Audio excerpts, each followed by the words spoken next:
বিশ্বাস করি এবং আমরা বাংলাদেশে যত ফিরকা ফিতনা আছে এগুলোর অবসান চাই।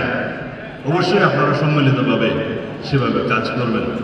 কোন রকমের যাতে রাজনৈতিক বক্তব্য, আপনারা যে মসজিদের ইমাম, আমরা এটাকে দিন এবং দুনিয়াতের চর্চা কেন্দ্র হিসেবে প্রতিষ্ঠা করেছি। আল্লাহ রাব্বুল আলামিন রাসূলুল্লাহ সাল্লাল্লাহু আলাইহি ওয়াসাল্লামের মাধ্যমে সেটা শুরু করেছেন, প্রতিষ্ঠা করেছেন। এখানে আমরা যেন দুনিয়ার কোনো কার্যক্রমকে প্রশ্রয় না দিই, আপনারা সবাই খেয়াল রাখবেন।